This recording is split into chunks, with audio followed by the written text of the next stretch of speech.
தினம்தோறும் விளக்கேற்ற நல்ல எண்ணெய் இதயம் நல்லெண்ணெய். வாக்காளர் பட்டியலில் இருந்து சிறுபான்மையினரின் பெயர்களை நீக்க பாஜக தேர்தல் ஆணையத்தை பயன்படுத்துவதாக காங்கிரஸ் குற்றம் சாட்டியுள்ளது. பீகாரை தொடர்ந்து அடுத்த தேர்தல் நடைபெறவுள்ள மாநிலங்களில் தேர்தல் ஆணையத்தின் வாக்காளர் பட்டியல் சிறப்பு தீவிர திருத்தத்திற்கு எதிர்க்கட்சிகள் கடும் எதிர்ப்பு தெரிவித்து வருகின்றன. இந்நிலையில் சிறப்பு தீவிர திருத்தம் குறித்து பேசியுள்ள காங்கிரஸ் எம்பி பிரமோத் திவாரி, சிறப்பு தீவிர திருத்தத்தின் மூலம் வாக்காளர் பட்டியலில் இருந்து சிறுபான்மையினர், பட்டியலின மக்கள் மற்றும் பழங்குடியின மக்களின் பெயர்களை நீக்க தேர்தல் ஆணையத்தை பாஜக பயன்படுத்துகிறது என்பதுதான் ராகுல் காந்தி உள்ளிட்ட பல்வேறு காங்கிரஸ் தலைவர்களின் குற்றச்சாட்டாக உள்ளது.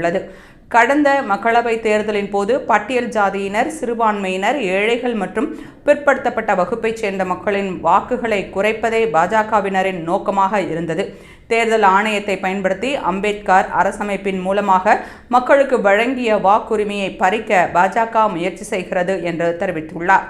மேலும் பீகாரில் சட்டவிரோதமாக குடியேறியவர்கள் எத்தனை பேர் உள்ளனர் என்பதை பாஜக தெரிவிக்க வேண்டும் என்றும், ஊடுருவல்கள் நடந்திருந்தால் பிரதமரும் உள்துறை அமைச்சரும் தங்கள் பதவியை ராஜினாமா செய்ய வேண்டும் என்றும் பிரமோத் திவாரி கூறினார்.